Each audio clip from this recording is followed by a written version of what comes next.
நம்ம வீடியோ போகிற முன்னாடி ஒரு அன்பான வேண்டுகோள். என் சொந்தங்களுக்கும் கூட பிறக்காத தொப்புக்குடியோர்களுக்கும் மீண்டும் சொல்ல அன்பான வேண்டுகோள். வீடியோ கொஞ்சம் லைக் பண்ணிட்டு பாருங்கள். திருச்சி பீப்புள் யாரும் மறக்காமல் கமெண்ட் பண்ணுங்கள். என்னடா இவன் இப்படி பேசுகிறான்னு பார்க்காதீங்க. நம்மளுக்கு வாய்ஸே அப்படி தாங்க, கொஞ்சம் கறக்குறோம் தான், கொஞ்சம் கட்ட குரல். என்ன சொல்கிறதுன்னா, ஃபேனில் கையில் போனால் எப்படி இருக்கும் அந்த மாதிரி குரலுங்க. கொஞ்சம் அட்ஜஸ்ட் பண்ணிங்க எனக்காக. நண்பா நண்பி, வீடியோக்குள்ளே ஆரம்பிக்கலாமா? திருச்சி ஃபேமஸ் பார்த்தீங்கன்னா மலைக்கோட்டை உச்சிப்பிள்ளையார் கோயில். ரொம்ப வருஷமாக இங்கே தான் இருக்குது உச்சிப்பிள்ளையார் கோயில். அதோட அடுத்த சைடு பார்த்தீங்கன்னா திருச்சி ரங்கநாதன் ஸ்ரீரங்கன் டெம்பிள். இது பார்த்திங்கன்னா லார்ஜஸ்ட் டெம்பிள். பார்த்திங்கன்னா ரொம்ப அப்படியே பார்த்திங்கன்னா எனக்கே கழுத்து வலி வரும் அப்படி இருக்கும். நீங்கள் போயிருக்கான்னு சொல்லி மறக்காமல் கமெண்ட் பண்ணுங்கள். ஃபஸ்ட்டு வீடியோ போகிறவங்க கொஞ்சம் சப்போர்ட் பண்ணுங்கள். மறக்காமல் லைக் பண்ணுங்கள், சப்ஸ்கிரைப் பண்ணுங்கள். சர்ச்சு இந்த கிறிஸ்மஸ் அன்றைக்கெலாம் போனால் பார்த்திங்கன்னா அப்படி இருக்கும். அப்படியே கேட்கலாம் யாரோ தரும். அந்த மாதிரி கேட்கலாம் நம்ம கடையில் போய் கேட்டாலும் அந்த டைம் தர மாட்டாங்க. அது இந்த கிறிஸ்மஸ்க்கு நியூ இயரோட கிறிஸ்மஸ் தான் கேக் நல்லாயிருக்கும், செம்மையாக இருக்கும். நீங்கள் போய்க்கலாம் சரி, மறக்காமல் கமெண்ட் பண்ணுங்கள்.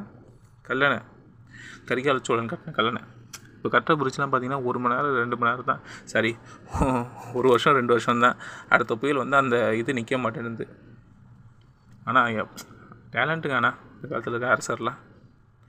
அது அப்புறம் பார்த்திங்கன்னா முக்கொம்பூர். இந்த அணைக்கல் சேருன்னு சொல்லுவாங்க. காவேரி, கொள்ளிடம், கல்லணை அணைக்கல் சேர இடம் பார்த்திங்கன்னா முக்கொம்பூர். ஆனால் என்ட்ரன்ஸ் ஃபீஸ் பார்த்திங்கன்னா 10 ரூபாய் எது ஒரு கோயில் பார்த்திங்கன்னா உள்ளார ஏகப்பட்ட குரங்கு இருக்கும். போகும்போது ஸ்நாக்ஸ் பத்திரம், போலீஸ்காரன் இருப்பாங்க, போதற்குள்ளே போயிடாதீங்க.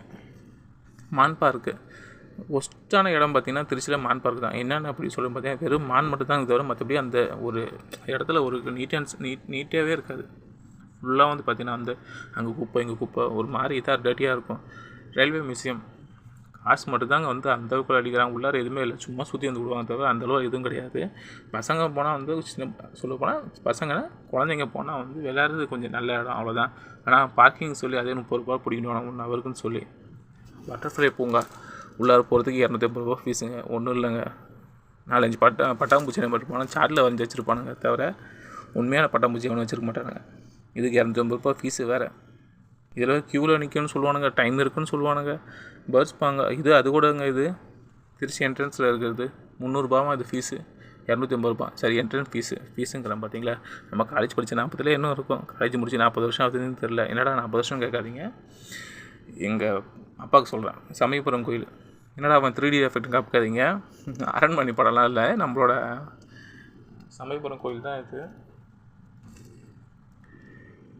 எல்லா சாமியும் ஒன்று தானே. அல்லா, ஜீசஸ், ஏசு. இப்போ நம்ம மத பிரிச்சுக்கிட்டு தான் கடவுள்னு சொல்லி இது உனக்கு இது எனக்குன்னு சொல்லி. பஞ்சப்பூர் பஸ் ஸ்டாண்டு இருக்கிற பஸ்லேயே கவர்மெண்ட் பஸ்ஸில் லேடிஸ் ஏற்ற மாட்டாங்க. அந்தளவு பிரச்சனை போயிட்டு ஒரு சில மட்டும்.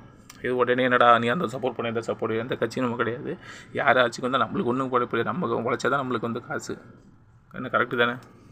இது பார்த்திங்கன்னா பாய்லர், அதான் பெல் கம்பெனி. இவர் சொல்லுவார்ல, கஞ்சா கருப்பு சொல்லுவார்ல படத்தில், திருச்சிக்கு எதிராக பெல்லு வாங்க வந்திருக்க பெல் கம்பெனியில் பெல்லு வாங்க வந்திருக்க மாதிரி தான் இருக்கும். அங்கே குவார்ட்டர்ஸ் நல்லாயிருக்கும், நீட்டாக இருக்கும். நிறைய பேர் பண்ணிட்டு தான் இருக்காங்க. இந்த மாதிரி பெல் கம்பெனியில் வேலை கிடைக்கணும், லைஃப் செட்டிலுங்க. எங்கே நம்ம தான் போகிற மாதிரி நம்ம அதுக்குள்ளார இந்திக்கார அத்தனை பேர் நிற்கிறானுங்க. பார்ப்போம். ஜெய்ஹிந்த். நம்மளும் கண்டிப்பாக வேலை கிடைக்கணும். எல்லோரும் நானும் வேண்டிக்கிறேன். மறக்காமல் லைக் பண்ணுங்கள், வீடியோ சப்ஸ்கிரைப் பண்ணுங்கள், ஷேர் பண்ணுங்கள். தேங்க்ஸ் ஃபார் வாட்சிங்.